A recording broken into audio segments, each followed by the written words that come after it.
Amados hermanos, que tengan un buen día en el Señor.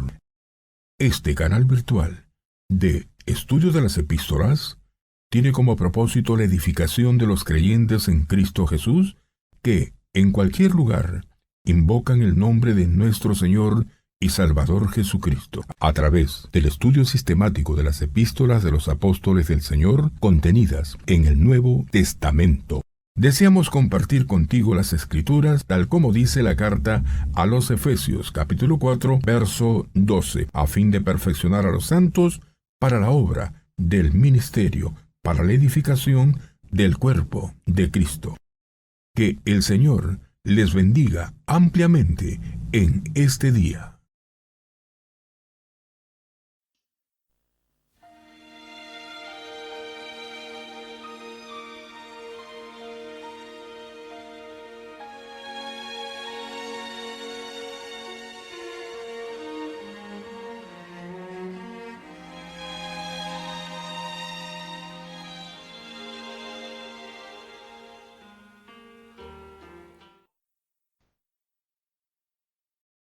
Y bueno, agradecer al Señor por la instancia que nos permite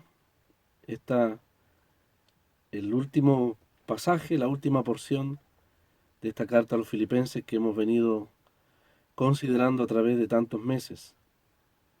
Ha sido un privilegio poder hacerlo con la ayuda, con la paciencia de los hermanos a través de los meses que dan la fuerza, alientan para poder abordar una carta completa. Hoy día vamos a terminar la última porción desde el verso 18 al final, pero tal como se había anunciado, queda pendiente los primeros 11 versículos del capítulo 1, que los vamos a considerar, Dios mediante, a partir del lunes. Creo que debieran quedar tres reuniones, tres conexiones para considerar hasta el verso 11, en atención, en deferencia a aquellos hermanos que se conectaron por ahí por abril y que no estuvieron presentes, en realidad, en los primeros 11 versículos, que se estudiaron precisamente en Calama. Ahí en el local de Calama, antes de que esta pandemia nos golpeara, ahí se estudiaron los primeros versículos, el primer capítulo de Filipenses. Y bueno, los hermanos, como ustedes saben, quisieron poder hacerlo vía Zoom y esto hemos llegado hasta estas alturas. Así que hermanos, aquellos que quieran realmente estar en los últimos estudios, los primeros 11 versículos del capítulo 1, nos quedarán entonces unos 3 lunes pendientes para poder terminar, como yo le decía al hermano Johnny, por primera vez en nuestra vida terminar algo completo. Sabemos que la palabra de Dios es tan abundante que ha sido la experiencia de todos nosotros que tomamos un tema, un pasaje, y realmente nos detiene y nunca terminamos nada porque nos cautivan otras porciones de la palabra del Señor. Así que estamos agradecidos al Señor por esa oportunidad que nos está concediendo. Verso 18 entonces nos corresponde del capítulo 4 de Filipenses. Dice la palabra del Señor entonces, dice el apóstol Pablo a los filipenses, pero todo lo he recibido y tengo abundancia, estoy lleno, habiendo recibido de Epafrodito lo que enviasteis, olor fragante, sacrificio acepto, agradable a Dios. Mi Dios pues suplirá todo lo que os falta, conforme a sus riquezas en gloria en Cristo Jesús. Al Dios y Padre nuestro sea gloria por los siglos de los siglos. Amén. Saludad a todos los santos en Cristo Jesús. Los hermanos que están conmigo os saludan. Todos los santos os saludan, y especialmente los de la casa de César. La gracia de nuestro Señor Jesucristo sea con todos vosotros. Amén. Hemos entonces, hermanos, terminado de leer esta porción tan importante del verso 10 que hemos estado considerando. La verdad es que todo el capítulo 4, su tema ha sido Cristo nuestra confianza, Cristo nuestra fortaleza en las necesidades. Ese ha sido el tenor del capítulo 4 en general, sobre todo desde el verso 10 hasta el verso 20, donde hemos sido testigos de la manera, la confianza en que el apóstol ha podido expresar a los filipenses aspectos que son muy personales de la vida de un hombre como Pablo, de un siervo de Dios como Pablo, que no tan fácilmente él podría dar a conocer, pero por el amor, por la confianza que tiene con sus amados hermanos filipenses, él ha abierto bastante el corazón y ha expresado lo que para nosotros ha sido una verdadera revelación, verdaderos principios de la manera de conducirse de un hombre como el apóstol, que ciertamente dependía completamente del Señor.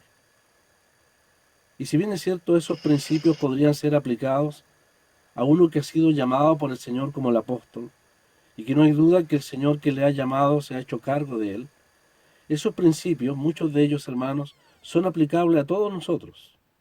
Aquellos que tienen que defenderse en la vida por un trabajo, aquellos que han sido llamados y dependen completamente, debieran depender completamente del Señor, cualquiera sea la instancia, a tiempo completo o a poco tiempo, viviendo del Señor o viviendo para el Señor, cualquiera sea la situación, los principios que el apóstol ha dejado aquí han sido realmente maravillosos. Y todos podemos dar fe. Del verso 13, cuando dice, todo lo puedo en Cristo que me fortalece. Por lo tanto, todo creyente a través de la vida, a través de su experiencia de relación con el Señor, puede decir que ha aprendido del secreto, o estamos siendo enseñados en ese secreto, de la fortaleza del Señor en toda circunstancia, al punto de poder experimentar lo que la Escritura ha llamado aquí el contentamiento en el Señor. Pablo nos ha invitado entonces a ese contentamiento. Y en ese propósito entonces de agradecer a Dios la muestra de comunión práctica que los filipenses han tenido a través del tiempo, cómo él también ha recordado la fidelidad de ellos, cómo también Pablo ha aclarado muy, muy claramente que el propósito de él no es buscar lo material en ellos, no es digno de un siervo de Dios como Pablo hacer aquello, sino que ha sido crear la instancia, permitir la instancia para que ellos abunden en su cuenta, en su cuenta. De tal manera entonces, hermanos, que hemos visto en estos 20 versículos cómo, en primer lugar, se expresa la confianza de Pablo, desde el verso 10 al verso 13, la confianza en la fiel provisión del Señor, del cual puede recibir ese contentamiento. Del verso 14 al 17, que también consideramos, hemos visto que la ofrenda de los filipenses, la comunión práctica, lo que va a llamar el olor fragante, etc. Pablo usa expresiones muy hermosas en cuanto a aquello. La ofrenda de ellos es una verdadera inversión en el banco del cielo. De tal manera que Pablo y los filipenses tienen una verdadera sociedad espiritual, como los hijos de Zebedeo eran socios en una barca para pescar peces del mar. Los filipenses y Pablo, o los apóstoles, tenían una sociedad para pescar hombres, y ciertamente en el tribunal de Cristo ellos recibirían los intereses. Fueron bastante inteligentes los filipenses en poner el ojo en aquella verdadera inversión que, como dijo el Señor, significa hacer tesoros en los cielos. Por lo tanto, no tuvieron ningún problema en asociarse en una empresa tan grande, tan maravillosa, de repercusiones eternas como es la obra de Dios en cuanto al Evangelio. Y en ese sentido, fueron muy inteligentes inversionistas. De hecho, el apóstol Pablo dice, yo he recibido esto, dice, para que abunde en vuestra cuenta. Y Pablo no tiene ninguna duda en usar términos que nosotros hoy en día conocemos perfectamente. Dios abonará en la cuenta personal de ellos en el cielo, en el día del reparto de las recompensas, todo el esfuerzo y el sacrificio espiritual y material que estos hermanos han hecho por la obra de Dios en aquel entonces, expresada a través del ministerio del apóstol Pablo. Pero además, Pablo no solamente ilustra el acto de la comunión como una inversión, como dijo el Señor, hacer tesoros en los cielos, sino que además lo ilustra como un sacrificio. Y lo vamos a ver, aquí dice el apóstol en el verso 18, lo va a expresar como un olor fragante. Entonces, hermanos, Las ofrendas de los filipenses eran una inversión. Las ofrendas de los filipenses eran un sacrificio, serán un sacrificio de olor fragante. Y finalmente hay una promesa, una seguridad del apóstol hacia ellos cuando dice que Dios suplirá por Cristo. Vamos a aprender, hermanos, o recordar para aquellos que ya lo saben, que Dios no es deudor de nadie. Y por lo tanto, Pablo se atreve a decir que Dios suplirá conforme a sus riquezas todo aquello que los filipenses han expresado de una manera tan amorosa, generosa, hacia la obra del Señor, manifestada allí a través del apóstol Pablo. El verso 18 entonces dice, pero todo lo he recibido y tengo, dice, y tengo abundancia, estoy lleno, habiendo recibido de Epafrodito lo que enviasteis, olor fragante, sacrificio agradable a Dios. Vamos a leer entonces nuestros apuntes para ir avanzando en vista de que el tiempo pasa rápido y deseamos terminar esta carta en esta oportunidad con la ayuda del Señor. Esa expresión, hermanos, todo lo he recibido, realmente significa lo he recibido de manera completa. Es como si Pablo estuviese firmando un recibo que da constancia a los creyentes en Filipos de haber recibido íntegra la ofrenda de ellos enviada a través de Epafrodito. Entonces la palabra he recibido, dicen los historiadores, los expertos en la historia, que significa simplemente firmar un recibo de dinero. De manera espiritual el apóstol lo aplica al contentamiento, a la llenura que el Señor ha traído sobre él, y dice, hermanos, lo que enviasteis, esto que es expresión de vuestra vida espiritual también, lo he recibido de manera completa. De esa manera no queda ninguna duda para Epafrodito, para el medio, el instrumento que ha tenido el privilegio de llevar esa ofrenda tan lejos, de tantos kilómetros, desde Filipos hacia Roma. Pablo dice entonces, tengo abundancia, dice, estoy lleno, habiendo recibido, dice, lo he recibido todo y tengo abundancia, estoy lleno. Esto significa entonces tener en gran cantidad. Pablo puede expresar su contentamiento al decir que en esta oportunidad le sobra, como aquella multitud cuando fue alimentada por el Señor, cuando el Señor multiplicó. Ustedes recuerdan eso, ¿no es cierto? Unos panes y unos peces, algo que parecía ser tan poco, el Señor lo multiplicó y fueron saciados más de 5.000 personas, sin considerar hombres, mujeres y niños, más de 5.000 personas. Y sobró 12 canastas, 12 cestas llenas de pedazos, dice la palabra. Eso es lo que quiere decir el apóstol. Tengo abundancia, estoy lleno. Y lo dice a nombre también de los que están con él, seguramente en Roma. Pablo entonces, hermanos, tenemos que recordar que él nunca está pensando, cuando se trata de los asuntos materiales, en tener para gastar en satisfacción personal, aunque es legítimo absolutamente, sino, como lo ha expresado, el contentamiento de él se expresa en tener abrigo, tener comida, bebida, ¿no es cierto?, y por supuesto tener lo necesario para sus compañeros de trabajo. También para los traslados, cuando él estaba libre, poder trasladarse junto con aquella hermosa comunidad de hombres que llevaban el Evangelio de un lugar para otro. Esa provisión para él era tenerlo lleno, estar lleno, estar absolutamente satisfecho. Sus recursos entonces, de parte de Dios, habían sido plenamente satisfechos en cuanto a aquellas necesidades.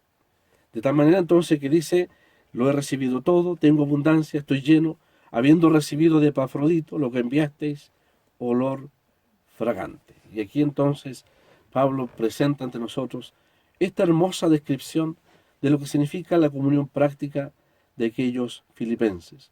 No hay duda que Pablo está pensando en lo que se hacía en el libro de Levítico. Los hermanos recuerdan muy bien la diferencia que hay en la palabra de Dios respecto a las ofrendas cruentas y las incruentas y los sacrificios de olor grato, que generalmente expresaban la devoción, expresaban ese olor fragante, ese incienso que agradaba completamente al Señor. Todas las ofrendas de olor grato, podemos recordarlo, nos hablan de la satisfacción que Dios siempre tiene, ha tenido y tendrá en Cristo. Por lo tanto, todo lo que nosotros podamos hacer en Cristo o en comunión con Él o para Él también, serán olor grato que suba a su presencia y que trae tanta satisfacción al Señor. Del mismo Señor, nuestro Salvador, se dice en Efesios 5:2 que Cristo nos amó y se entregó a sí mismo por nosotros. Ofrenda, ¿no es cierto?, fragante en olor grato a Dios. Por lo tanto, cuando las ofrendas, entendemos, todas aluden, son una expresión, evocan la persona de nuestro amado Salvador. Podríamos decir entonces, a la luz de eso, que el sacrificio económico de los filipenses son una expresión o sube en olor grato, en devoción, y por qué no decirlo, en adoración a Dios, como una expresión de la vida de Cristo en ellos. Eso es lo que valora el apóstol Pablo. Lo ha insistido, hemos tratado de insistirlo también, de que más que asunto de dinero o un asunto monetario, Pablo ha visto y se ha gozado en lo que es la expresión de la vida espiritual de ellos. Por eso podemos decir que este sacrificio de olor grato ha subido a Dios como la expresión de lo que es la vida de Cristo en los filipenses, expresándose en este aspecto tan importante para la obra del Señor. Hay muchos aspectos en los cuales la vida espiritual, Cristo mismo se expresa a través de nosotros, en nuestro carácter, en la transformación de nuestra vida, la semejanza moral y espiritual del Señor. Pero los asuntos prácticos también, la vida de Cristo se puede expresar. ¿Acaso no podemos recordar lo que dice el apóstol cuando dice que él, siendo rico, se hizo pobre para que con su pobreza fuésemos enriquecidos?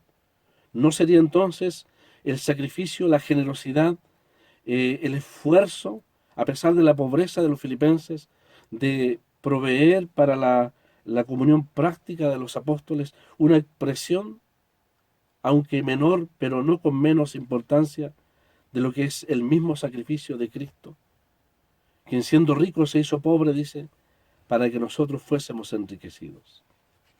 El creyente no vive para sí mismo, lo hemos visto en esta epístola, vive para Cristo. Y si hay necesidad, hay la oportunidad de expresar no nuestro egoísmo, no nuestra propia satisfacción, nuestra generosidad espiritual en los asuntos del Señor. Los filipenses no lo dudaron en hacerlo. Por lo tanto, podemos reconocer una expresión de la vida de Cristo en este gesto práctico de los filipenses. Hermanos, fue un verdadero servicio sacerdotal ante Dios. Una ofrenda dada primeramente al Señor. De ahí que añoramos tanto la cena del Señor, porque cuando estamos en la cena del Señor, ha sido muy buena la práctica, aunque la Biblia no lo dice explícitamente. Es excelente la práctica, en general, todas las asambleas. Después de la adoración viene el aspecto práctico. Y un hermano en la cena del Señor se levanta y pasa aquel instrumento sobre el cual cada sacerdote, cada creyente expresa y demuestra ese olor grato al Señor para sus intereses. Por lo tanto, el sacrificio del creyente en este aspecto es una verdadera ofrenda al Señor. Pablo sabía perfectamente, y los apóstoles sabían, que ellos recibían en primer lugar lo que se había dado al Señor, lo que se había dado al Señor. Por lo tanto, ellos lo consideraban de gran valor, independiente de la cantidad que fuese expresada allí. No sabemos cuánta cantidad llevó Epafrodito hacia Roma, hacia Pablo. Lo importante es que eso era un olor grato, dado primeramente al Señor, y los apóstoles, cual levitas, cual sacerdotes, en el ministerio del tabernáculo o del templo, tenían el privilegio de recibirlo, con mucha gratitud realmente al Señor. Por eso le llama sacrificio acepto, agradable a Dios. Y esto, vuelvo a repetir, se refiere, este sacrificio claramente es la víctima, la ofrenda de los filipenses, es la víctima puesta, sacrificada, por decirlo así, sobre el altar. La víctima entonces ofrecida sería la ofrenda de ellos para las necesidades de los apóstoles. Y Dios ve el sacrificio que ellos están haciendo. y lo mucho que quizás eso esté costando.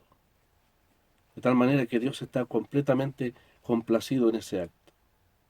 Podemos recordar, hermanos, que ya Pablo usó la misma expresión cuando, hablando de sí mismo, ahí en el capítulo 2, verso 17, él expresó o confesó que estaba dispuesto a ser derramado en libación sobre el sacrificio y servicio de la fe de los mismos filipenses. De tal manera que Pablo estaba dispuesto a poner su propia vida como olor grato a Dios, si era así necesario, sobre el sacrificio o el esfuerzo de estos filipenses de esta manera práctica. Así que damos gracias a Dios por la manera espiritual, por el concepto alto y elevado que estas cosas tienen delante de Dios. El primer sacrificio que fue acepto en la Escritura, en la Biblia, fue, como ustedes recordarán, el sacrificio de Abel. Él ofreció, dice la Escritura, un más excelente sacrificio que Caín, porque lo hizo en primer lugar bajo el principio de la fe, de lo que él conocía de la palabra de Dios enseñada por sus padres, la manera en que debía acercarse delante de Dios, y lo hizo en base a una sangre derramada, que sin lugar a dudas evocaba la muerte del Cordero de Dios a favor del pecador. Entre paréntesis, si hay alguien que no tiene a Cristo como Salvador personal, debemos decirle, estimado amigo, amiga, que la única manera en que usted puede acercarse a Dios es a través de sangre. Pero no la sangre de animales, sino la sangre del Cordero de Dios, Cristo Jesús, que murió por sus pecados. Por lo tanto, al igual que Abel se acercó delante de Dios para ser acepto, en base a la sangre y en base a la confianza en la fe en la palabra de Dios, el pecador, quien quiera que sea, quien quiera que esté conectado, necesita salvación sobre la base de la obra, de la ofrenda de Cristo, de su ser entero, de su cuerpo, de su sangre, en la cruz del Calvario. Sin derramamiento, dice la Escritura, de sangre no hay perdón de pecados. Por lo tanto, si alguien se conectó buscando algo de la palabra de Dios, quiere Dios usar este pequeño pensamiento de que no hay manera de acercarse a Dios, de ser perdonado, de ser salvado por toda la eternidad, si no es en base a la fe, a la confianza en la muerte de Cristo en la cruz del Calvario. El primer hombre de la historia se acercó por un sacrificio, ofreciendo un cordero. De ahí en adelante todos podemos ser salvos sobre la base de la muerte del Cordero de Dios a favor de nosotros. Tal como Juan el Bautista dijo, hablando del Señor, he aquí el Cordero de Dios que quita el pecado del mundo. Abel, estimados amigos, hermanos, fue acepto, porque también Dios miró la condición del corazón de Abel. Miró la ofrenda, pero también miró la condición de su propio corazón. Era un hombre que se acercaba consciente de sus propios pecados y de la necesidad de perdón. Quiera Dios que usted también pueda acercarse al Señor por la fe, consciente de su condición de pecador perdido y de la necesidad apremiante que tiene también del perdón de los pecados. Hermanos, la ofrenda de Abel no era cualquier animal. Dice el Señor, su sacrificio era más excelente que el de Caín. Él ofreció lo mejor de sus ovejas al Dios Altísimo, porque entendió que Dios lo merecía todo y lo mejor. Entonces la ofrenda de Abel en realidad fue una ofrenda de alto costo, porque era de lo más gordo del ganado y de lo más apreciado por él. Así también, aplicándolo a nosotros, podríamos decir a favor de nosotros que Dios entregó lo más grande que tenía, lo más preciado de su corazón, nada menos que la persona de su propio Hijo, quien se ofreció como ofrenda a Dios. El principio es que Dios merece siempre lo mejor para Él, como expresión de nuestro corazón. Entonces, podríamos decir que de manera práctica, nuestras ofrendas a Dios son aceptas, en primer lugar, porque hemos sido aceptos en Cristo, en el amado. Podemos ofrendar a Dios nuestra vida, nuestro tiempo, nuestros dones, nuestro servicio, nuestros bienes. Como sacerdotes verdaderos, sacerdotes consagrados a Dios. Y esa es realmente nuestra posición, ese es nuestro privilegio de poder ofrendar. Tristemente no lo podemos hacer ahora en la Cena del Señor porque no estamos reuniéndonos como la palabra de Dios lo indica de manera presencial. Pero entre paréntesis, hermanos, creo que todos los hermanos, todos nosotros somos responsables. Igualmente, permítanme recordarlo, somos todos responsables de separar para el Señor, independiente de que estemos o no celebrando la cena del Señor. Porque es una ofrenda espiritual dada de manera práctica al Señor, al Señor. Entonces, no olvidemos que Dios mira también nuestro corazón. No lo que entregamos tanto, sino también nuestro corazón, la manera en que también lo hacemos. Dios mira las motivaciones del corazón. Vio la ofrenda de Abel y también miró el corazón de Abel. Entonces, cuando nosotros como los filipenses entregamos de manera práctica para tantas situaciones que ocurren en el pueblo de Dios, en medio del pueblo de Dios, Dios también mira nuestras motivaciones. Si lo hacemos por amor a su persona, por gratitud al Señor, por amor a los hermanos, por el bien de la obra de Dios, si buscamos realmente su gloria, nuestro ofrendar, cualquiera que sea la situación, o el objetivo, o la meta, será agradable a Dios. Es decir, Dios lo verá con mucho agrado. Nuestra ofrenda será acepta delante del Señor. Y no hay duda que la ofrenda de los filipenses es, como dice el apóstol aquí, sacrificio acepto, agradable a Dios. Eso, claramente, es algo que ellos tendrán en su cuenta, como ha dicho el verso 17, a favor de los filipenses allí en el cielo, cuando todos estemos delante del Señor. Termina entonces, hermanos, toda esta larga presentación que hace el apóstol, realmente de mucha enseñanza, ahí en el verso 18, para concluir esa maravillosa expresión en el verso 19. Mi Dios pues suplirá todo lo que os falta conforme a sus riquezas en gloria en Cristo Jesús.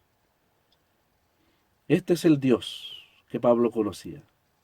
Mi Dios. Qué expresión más personal. Él había conocido a ese Dios.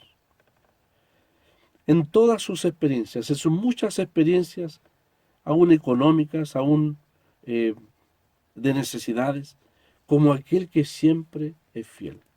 Por eso usa en esta carta esta expresión tan personal. Mi Dios, pues, suplirá. El mismo Dios que ha sido fiel para con el apóstol, será el proveedor también de los filipenses. Entonces lo que el apóstol Pablo, hermanos, está haciendo es dirigiendo los ojos de sus hermanos a Dios mismo, de donde emana toda provisión. Dios nos guarde a todos nosotros, independiente del carácter de su servicio, hermano o hermana, a poner los ojos en los hombres, en las garantías humanas, sino solamente en el Señor, de donde emana toda la fuente de provisión y fidelidad. No hay nada más triste que poner los ojos o la confianza en el hombre, en la carne, en el brazo humano, y no realmente en lo que es la fidelidad y la riqueza inagotable del Señor y su fidelidad permanente para con nosotros. Seguramente, hermano, Pablo hubiese querido retribuir, ¿quién no lo haría, no es cierto?, a todo el gesto y el amor de los filipenses, pero no podía, difícilmente desde la cárcel. Ni siquiera podía retribuirles con las riquezas espirituales de los dones y el ejercicio espiritual de su vida que el Señor le había dado. ¿Cuánto quisiera él poder compartir de aquello? Si los filipenses habían compartido lo material, ¿cuánto quisiera el apóstol Pablo poder retribuirlo? Pero era imposible. Pero apela a Dios, a ese Dios que es justo, que no olvida ningún acto, que tiene anotado todos los actos de los creyentes. Apela a Él, para que Él les retribuya, para que Él les devuelva si es posible. Y ciertamente Dios se encargaría de ellos. Dios se encargaría de hacerlo. porque hemos dicho que Dios no es deudor de nadie. Cuando dice suplirá, significa, hermanos, dice, mi Dios os llenará. Así como Pablo ha dicho, estoy lleno, hermanos, Pablo dice, mi Dios os llenará. Porque Dios es poderoso para hacerlo. Dios es poderoso para proveer, aún la necesidad de los filipenses. Hermanos, Pablo no está obligando a Dios a que provea para los filipenses. No debemos pensarlo así. Pero sí sabemos que Dios puede hacerlo porque por la experiencia de Pablo, él ha visto ya con claridad y convicción que Dios nunca ha fallado en ese propósito. Sabemos que Dios puede tener propósitos cuando permite necesidades en nuestras vidas. Aún el mismo apóstol Pablo ha sido enseñado en esas necesidades. Pero en esta ocasión especial, en este verso, hay tal seguridad del apóstol en su corazón que puede dar fe, puede dar garantía de que efectivamente, en este caso, Dios proveerá y retribuirá, por decirlo así, el gesto de los filipenses. Dios, pues, dice, mi Dios suplirá todo lo que os falta conforme a sus riquezas. Pablo está hablando por su propia experiencia. Por su propia experiencia. Él sabe que lo hará con ellos. Y en ese sentido tiene toda la confianza en el Señor. Este texto entonces nos da la enseñanza de que así como ellos habían llenado a Pablo, Dios también los llenará a ellos. Alguien dijo una vez que cuando la obra de Dios se hace como Dios quiere, no nos va a faltar la provisión de Dios. Pablo tiene la certeza que esto ha sido una obra del Señor en el corazón de los filipenses. Dice, todo lo que os falta, todo lo que os falta. Significa que Dios suplirá toda necesidad de los mismos filipenses. Por eso, hermanos, es consolador saber que Dios nos suple de acuerdo a lo que Él sabe que nos falta y no de acuerdo a nuestros deseos. Nuestros deseos muchas veces podrían causarnos daño. A veces podemos pedir cosas que no convienen. Como dice el apóstol, el escritor Santiago, ¿no es cierto?, para nuestros deleites o para otras cosas. Pero el Señor sabe perfectamente darnos lo que nos conviene. Podemos recordar ese texto que dice, la bendición del Señor es la que enriquece y no añade con ella tristeza. Lo vuelvo a repetir. Siempre se lo repito a mis hijos, en realidad.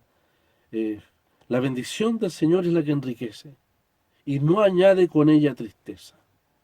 Él sabe darnos lo que nos cuida, moral y espiritualmente. Por ejemplo, el apóstol Pablo en algún momento quería que se le quitase el aguijón en cuanto a sus propios deseos, en la carne, ahí en 2 Corintios. Pero Dios sabía que lo que le faltaba al apóstol era gracia. Así que si en algún momento hay necesidades en nosotros, podemos tranquilamente, confiadamente, saber que Dios tiene un propósito para enseñarnos. Si Él nos hace pasar por vicisitudes, por incertidumbres, es porque tiene el propósito de enseñarnos una gran lección, una gran convicción. Seguramente, a la vez que nos hace pasar por esas vicisitudes, tiene la respuesta al final del túnel o de la prueba, que causa tanto gozo, tanta convicción, tanta gratitud, y nos hace penetrar en un ámbito que Pablo le ha llamado el secreto de la provisión fiel del Señor para nuestras vidas. Si bien Pablo no estaba obligando, como hemos dicho, a Dios para proveer para los filipenses, no era un mero deseo, es una expresión de seguridad, debido a que, como hemos dicho, Pablo sabe cómo trabaja Dios en estos asuntos. Por eso él dice, mi Dios, de una manera tan personal, suplirá todo lo que os falta. No un deseo, no es una oración que sea por ello, sino que es un hecho asegurado. Conoce muy bien a Dios. Por más de 30 años ha experimentado la manera en que Dios ha trabajado en él y en otros que lo puede asegurar. Hermanos, vuelvo a repetir, Dios no es deudor de nadie. Si Él pone, piense lo siguiente, si Él pone en el corazón suyo o mío, como una obra de Dios, suplir una necesidad puntual en otros, tenga la seguridad que Dios suplirá la escasez que pueda producirse por nuestra obediencia al sentir del Señor puesto en nuestro corazón. Lo voy a repetir de nuevo. Si es el Señor el que pone un sentir en el corazón nuestro respecto a la necesidad de suplir una necesidad en otros, si ese es mi acto de obediencia a ese sentir que el Señor pone, tiene como consecuencia mi propia escasez, téngalo por seguro que Dios proveerá para esa su propia necesidad. Dios no es deudor de nadie. Si alguno les provee más, es para suplir la necesidad de otros. No le sobró al que tenía más, ni le faltó al que tenía menos. La bendita ecuación del Señor, que solamente se puede experimentar en las realidades de nuestras necesidades. Sobre todo, hermanos, cuando nosotros somos sensibles a la voz del Señor.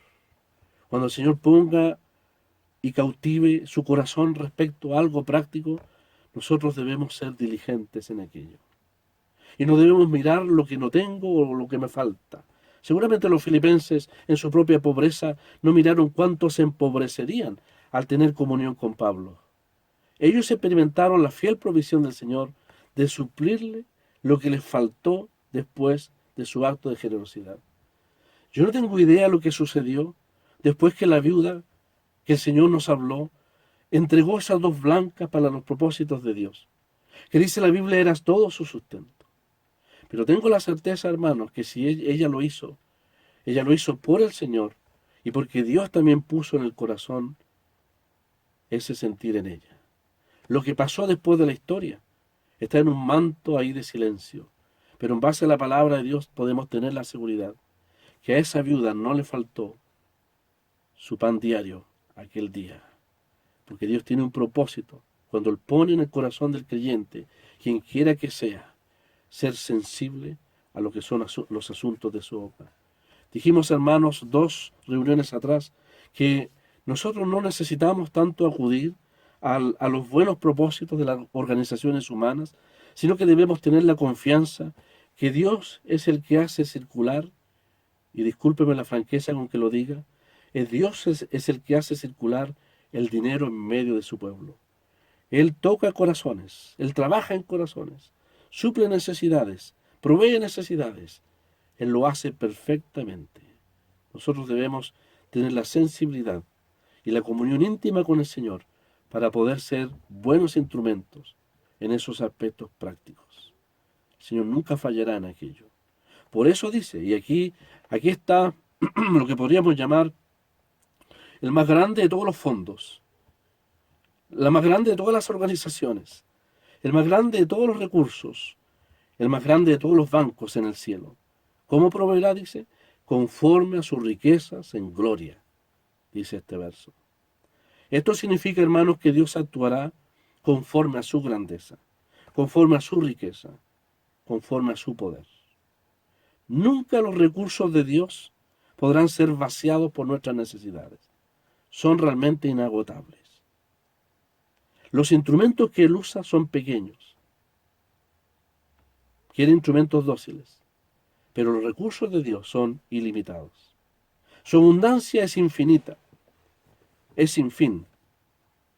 Esa plenitud, hermanos, el apóstol lo dice aquí, está en la esfera celestial. Y jamás podrá ser tocada por ninguna circunstancia, ni vaivenes económicos, ni situaciones coyunturales, ni crisis sociales, ni crisis económicas, ni derrumbes de bolsas, etc. El banco del cielo no está sujeto a las incertidumbres de los asuntos terrenales. Por lo tanto, haya bonanza o haya crisis, hay uno que nunca fallará cuando se trata del clamor de sus hijos en cuanto a sus necesidades. Él tiene ilimitados recursos. Y hermanos, quiera Dios ponernos a nosotros también ilimitados instrumentos para llevar a cabo estos propósitos. Todo lo que necesitamos entonces está en la gloria, en Cristo Jesús. Hermano, no es un concepto utópico, no es un concepto meramente espiritual, es un concepto real, que creo que todos los creyentes lo hemos vivido en algún momento en nuestra propia experiencia.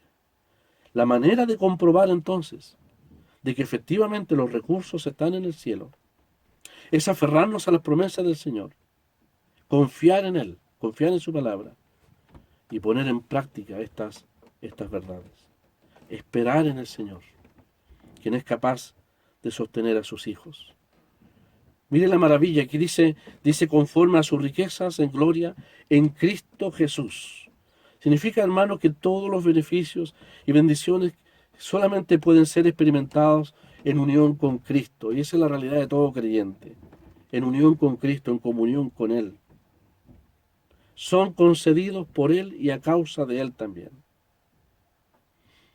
Podemos decir al finalizar esta preciosa carta que en Cristo, hermanos, en Cristo hay garantía plena de provisión espiritual y material para todas las necesidades del pueblo de Dios. Esa es la mayor riqueza que nosotros tenemos de parte de Dios. Por eso no podía ser la excepción que Pablo terminase en una verdadera doxología, en un verdadero himno de alabanza a Dios, ahí en el verso 20, cuando dice, al Dios y Padre nuestro sea la gloria, dice, por los siglos de los siglos. Por los siglos de los siglos. Porque al hablar de experiencias personales, Pablo solo puede decir, mi Dios, a Él dice, sea la gloria, por los siglos de los siglos. Cuando se trata de dar, la gloria siempre es para Dios. Y dice aquí, por los siglos de los siglos. Por eso todos los creyentes tenemos motivos para hacerlo también, para honrar y glorificar a nuestro Dios por su gran fidelidad. Y dice, no solamente dice al Dios, y dice luego al Padre nuestro. Padre nuestro. ¿No le parece, hermano, que esta es una declaración realmente consoladora en cuanto al tema de las necesidades de los que somos sus hijos? Esto nos recuerda a aquel nuestro Padre que vigila sobre todas las necesidades de sus hijos, obedientes o no, crecidos o jóvenes, todos sus hijos están bajo la mirada de ese tierno Padre Celestial, que el Señor nos enseñó que sabe todas las cosas antes que nosotros las pidamos. El Señor, cuando hablaba de nuestro Padre Celestial, decía que Él se preocupaba por los pajarillos. Los pajarillos se venden 2 por 1/4 y 5 por 2/4. Eso significa que si yo compro 4 pajarillos, me dan 1 de yapa. Así dijo el Señor. No se venden 2 pajarillos por 1/4 y 5 por 2/4. Si compro 4, me dan 1 de yapa. Aún así, por ese pajarillo que es de yapa, dice, no cae a tierra sin vuestro Padre Celestial. ¿Cuánto más valemos nosotros? Dijo el Señor, que es capaz de alimentar a aquellas aves que son vendidas en un verdadero combo, como dijo el Señor. Hay un hermano que me dijo hace mucho tiempo, estando en Manhattan, en la Gran Manzana, en un propósito de reuniones hace mucho tiempo, él me contaba que cada mañana temprano miraba desde una ventana en el lugar donde estaba hospedado a unos pajaritos, unos tordos muy hermosos, que para él eran los más millonarios en toda la Gran Manzana. Porque no tenían para pagar arriendo, no tenían para pagar calefacción. Entiendo yo que un departamento ahí cuesta puede costar perfectamente $2,000, $2,500 arrendar ahí. Por lo tanto, él me decía, mire hermano, esos pajaritos, todas las mañanas Dios los alimentaba. Yo no sé cómo, pero nadie es capaz de vivir de esa manera como ellos, porque Dios los alimentaba. Habían personas que pasaban comiendo papas fritas y una papa se caía. Algunos buenos para las hamburguesas, un pedazo de pan se caía. Y siempre en la calle había algo que comer. Y habían personas ciertamente compasivas con ellos, que también les echaban comida todas las mañanas. El Señor dijo, vuestro Padre Celestial alimenta las aves del cielo. Esos tordos de Manhattan, del Parque Central o donde sea, o de las zonas más caras de aquella ciudad, no tenían dinero para vivir, pero eran millonarios porque tenían al Padre Celestial que los alimenta todos los días. Dios tenía compasión de ellos también. ¿Cuánto más podrá tener compasión de nosotros? A Él sea la gloria por los siglos de los siglos. Eso quiere decir, hermanos, que lo que Dios hace con nosotros ahora nunca terminará de resonar en la eternidad, en gratitud al Señor por todo lo que ha hecho. Y seguirá siendo por nosotros hasta que el Señor venga. Gracias a Dios, como dice el apóstol, por su don inefable. Gracias porque tenemos a ese Dios que conforme a sus riquezas en gloria, nunca es un Dios inagotable para todos nosotros. Finalmente, hermanos, el apóstol, terminando esta verdadera adoración al Señor por los asuntos prácticos y por los grandes temas que se han desarrollado en la carta, se despide saludada a todos los santos. No es necesario ahondar en esto, creo que los hermanos saben perfectamente qué significa el hecho de que nosotros somos santos, separados para Dios. Los hermanos que están conmigo saludan, puede ser que sean Timoteo, Lucas, Silas u otros que estaban acompañando o visitaban al apóstol Pablo. Y especialmente los de la casa de César. Esto es impresionante. Esta expresión, mire la humildad del apóstol Pablo. Instrumento de Dios que ha sido grandemente poderoso, que no hace alarde de las grandes conquistas que el Señor ha hecho aún en la cárcel a través de él, sino que al final, como una nota final, nos sorprende, nos impresiona, en cierto modo, la eficacia de ese instrumento en las manos de Dios, cuando dice, los de la casa, especialmente de César, os saludan. Entendemos que era el pretorio también, donde varios habían conocido al Señor a través de las cadenas de Pablo. Era un lugar muy difícil para la fe cristiana.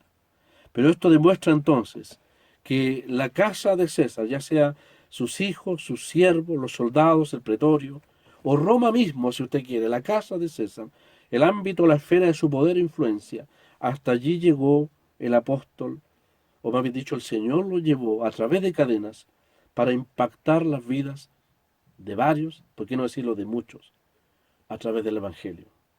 Todo lo que el Señor permite, aparentemente contradictorio, puede ser de gran utilidad si tan solo nosotros nos sujetamos y somos dóciles a los tratos de Dios para con nosotros. De esa manera el apóstol termina demostrándonos con este texto que dice especialmente los de la casa de César, que el Evangelio no tiene límites, que puede penetrar las paredes más inexpugnables, que puede plantarse aún en medio de aquellos mismos que pretenden destruirlo o exterminarlo. Es la victoria del Evangelio. El apóstol Pablo, que está a punto de quizás entregar su vida, derramarla en libación como sacrificio, nos deja una nota de victoria, de triunfo del Evangelio, de la palabra de Dios, en medio del imperio. No se ha acabado, Pablo no ha terminado. Él quizás pasará como todos los instrumentos y siervos de Dios, pero la palabra quedará y sus resultados poderosos trascienden a través de los siglos, a través de las edades. El Señor dijo, las puertas del Hades no prevalecerán contra la iglesia. Al contrario, las prisiones son la manera en que Dios también puede expandir su bendita palabra. La obra en Filipos comenzó en una cárcel, con una gran victoria del Evangelio. Y después de 30 años, la obra en Filipos termina, aparentemente, sigue en una cárcel. Pablo pasará quizás, será martirizado, entregará su vida al Señor, una ofrenda de olor grato al Señor. Pero el testimonio del Evangelio permanecerá. Es la victoria del prisionero.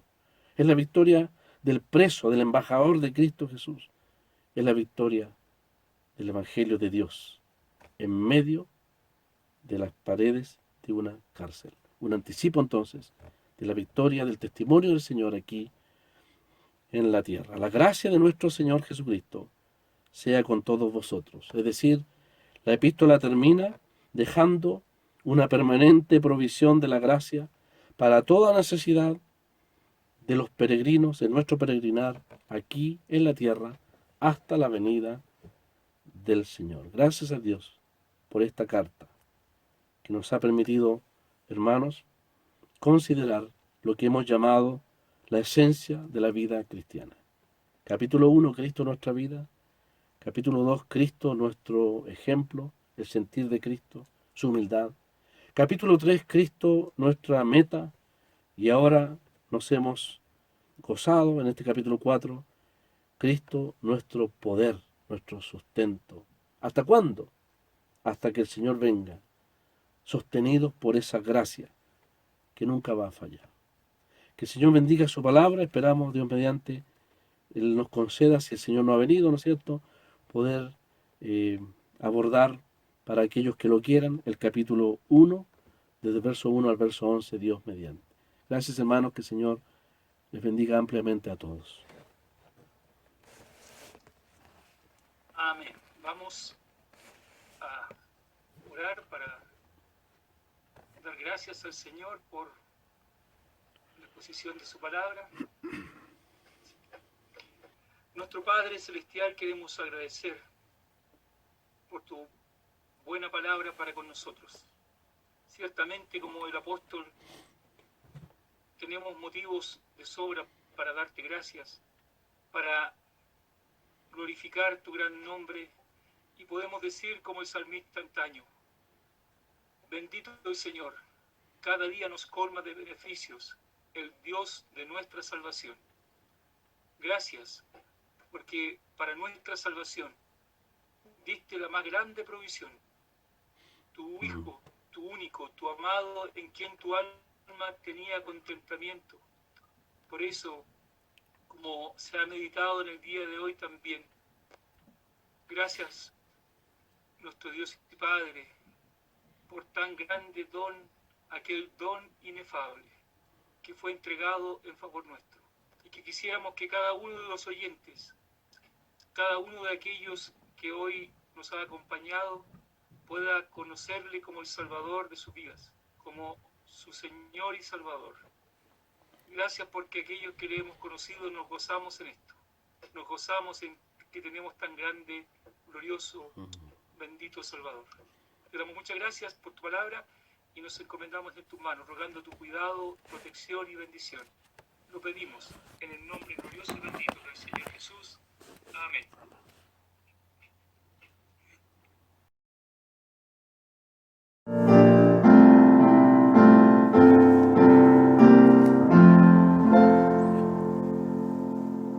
A Dios sea la gloria, al mundo Él dio, al Hijo bendito que por nos murió, expió los pecados de quien en Él cree, abriónos la senda hacia Dios por la fe. Gloria a Dios, que de tal modo amó al que lejos de él el pecado se halló. Venid por el Hijo al gran Dios Salvador y dadle la gloria por tan grande amor. La sangre de Cristo la obra efectuó, para todo creyente perdón alcanzó. Si en Cristo confía el más vil pecador, perdón en el acto le otorga el Señor. Gloria a Dios, que de tal que lejos de él en pecado se halló. Venid por el Hijo al gran Dios Salvador y dadle la gloria por tan grande amor. Inmensa la obra de Cristo en la cruz, enorme la culpa se ve por su luz. Al mundo Él vino, nos iluminó, y por nuestras culpas el justo murió. Gloria a Dios, que de tal modo